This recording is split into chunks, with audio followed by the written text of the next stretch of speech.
Hi, this is Hank with Amada Senior Care Hoboken. We have a very special guest with us today, Heidi Maddox. She's the Vice President of Healthcare Strategies and National Alliances here at Amada and our resident expert on VA benefits. Heidi, can you tell us a little bit about yourself? Yes, thank you, Hank. I appreciate that. So I train Amada Senior Care offices nationally of how to educate and advocate for veterans and their families so they understand the various benefits that they may qualify for. Got it. And so today, one of the things that we want to really drill into is home care benefits for veterans. So can you tell us about that? Absolutely. So there's a lot of home care benefit programs available to veterans through the VA Community Care Network. So just to name a few, there is a Homemaker Home Health Aid program to provide caregivers for veterans, respite care to provide respite for their family caregivers. There's the caregiver support program that supports, educates, and provides monthly stipends to family caregivers. The Veteran Direct-to-Care program, just to name a few. Got it. And so how does the veteran, how do they qualify for these programs? Yeah, so what they need to do is there's really at a high level, there's three things that they need to have to qualify for the VA Community Care Network programs. One is you need to be enrolled in VA healthcare. And just to let you know, VA healthcare is a benefit, not insurance, so it's enroll in VA healthcare. Then they also need to have a consultation with a VA physician, and that VA physician needs to determine, yes, you do need help with your ADLs. So for those of us who don't understand what ADLs are, can you expand on that? Yeah, so ADL stands for Activities of Daily Living, and those are to help for veterans to make sure they stay independent in their home. ADLs are helping with in the bathroom, helping get dressed, transferring, things of that nature. Got it.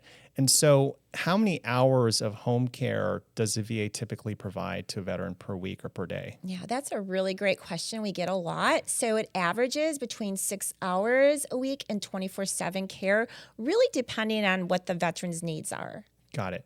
And so how does the veteran actually get into the VA healthcare system if they're not in? Yeah, so there's a lot of different ways. The easiest is just to call the Veterans Health Administration, and they can get you enrolled over the phone. Or you can go directly to the VA Medical Center on the first floor by information desk. There's the eligibility and enrollment office. You can also go there. And does a veteran need anything specifically in order to enroll? They do need to have access to their DD 214 papers, which is their separation papers.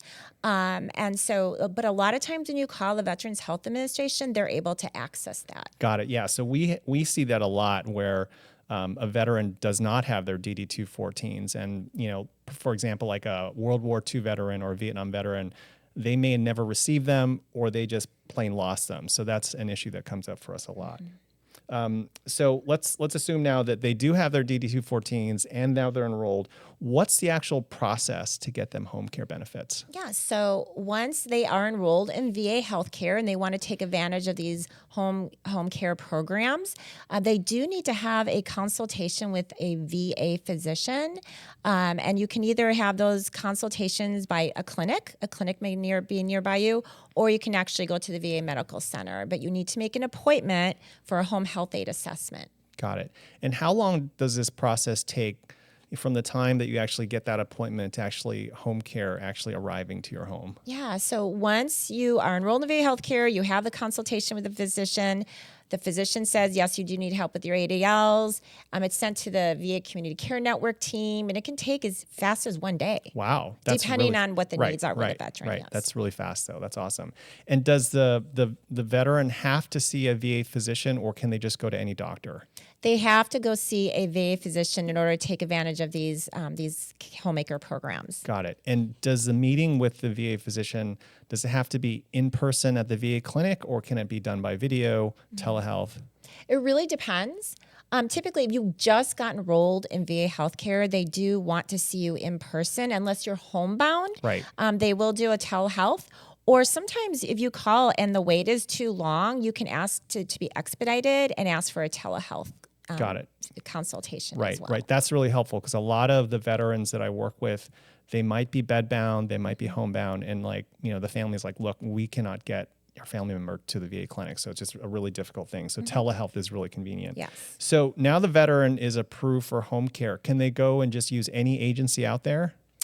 No, they have to use an agency that went through extensive credentialing and contracting in order to get a VA contract. So they have to have a VA contract in order to provide services. Got it. And so once they do all this and they're working with a VA-approved home care agency like us, Amada, who then pays for the home care? Does the veteran pay out of pocket and get reimbursed? How does that work? Well, the beautiful thing is the veteran does not have to pay out of pocket. So the VA will pay the home care agency directly. So it's worry-free for that veteran. That's awesome. So they don't really need to do, once they get approved, they don't need to do anything. They don't need to fill out paperwork, file claims, nothing. It's all done by the agency. It will be all done by the agency, does everything for them. Got it. Great. So quick takeaways on home care.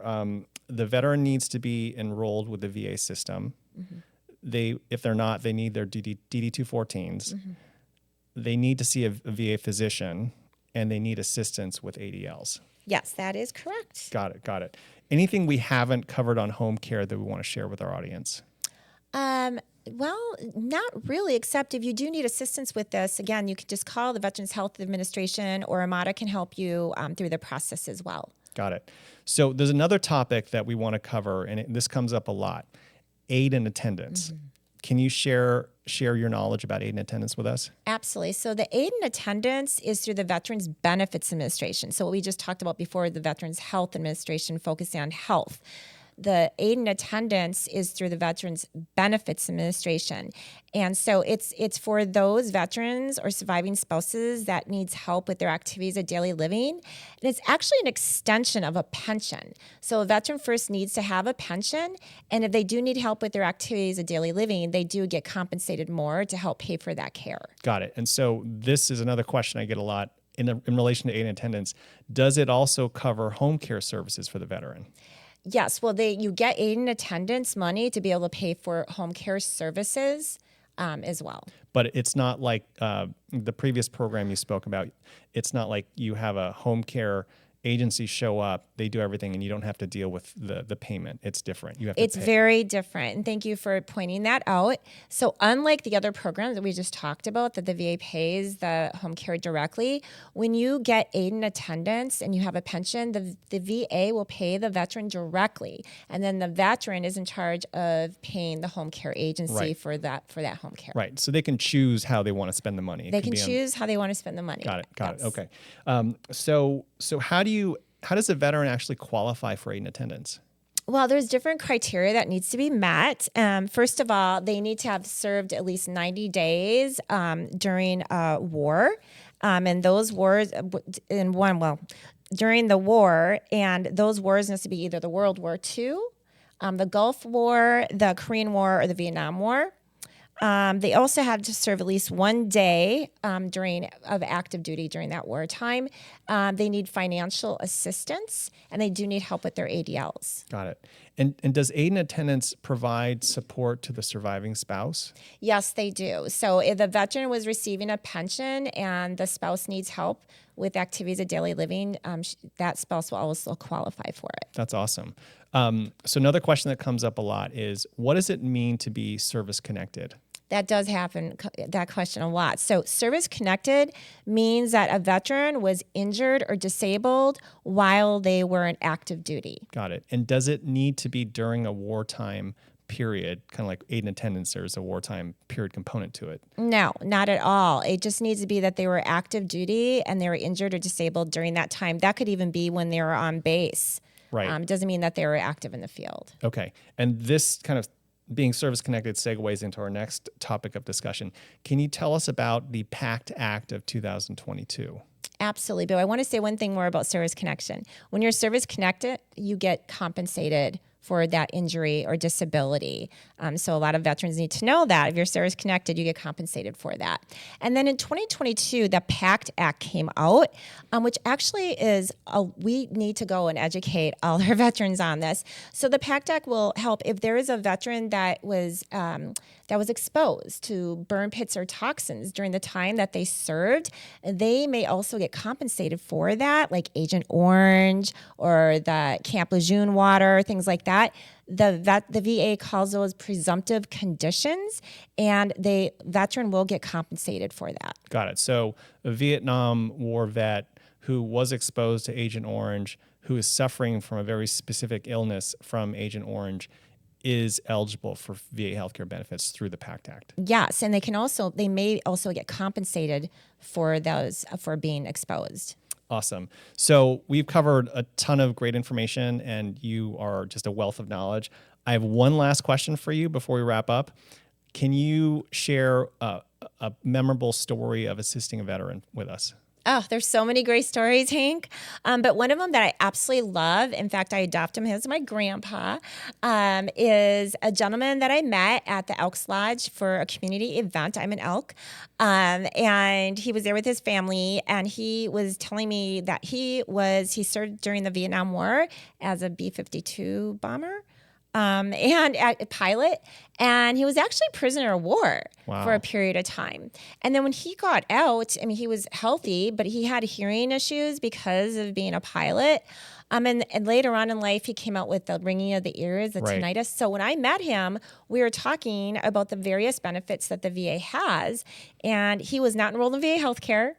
And so we were able to get him enrolled in VA healthcare and they were able to give him free hearing aids through that program. And then he also didn't realize that because of his hearing loss, that was a injury or disability caused by during his active duty. So he's now service connected and gets compensated for that. That's awesome. Yeah. That's awesome. So I think one big takeaway from all of this in this session is that there's so many VA benefits out there, and we just kind of scratched the surface that veterans and their families just aren't necessarily aware of. I talk to veterans all the time, specifically about home care, and they have no idea. Aid attendants, no idea. And so I think it's really our job, our role to educate the VA community more and more about what they're entitled to. Absolutely. In fact, I was at a convening earlier this year with the Departments of Veterans Affairs, and they said that their 3 pain points is suicide, homelessness, and getting veterans enrolled in VA healthcare. And 48% of veterans are not enrolled in VA healthcare, and the majority of those are older veterans. Right. So we have to definitely do a lot of community outreach to educate them. Got it. I agree. Thank you, Heidi, so much for joining us today. And thank you, all of you who are watching. We really appreciate it. Thank you. Thank you.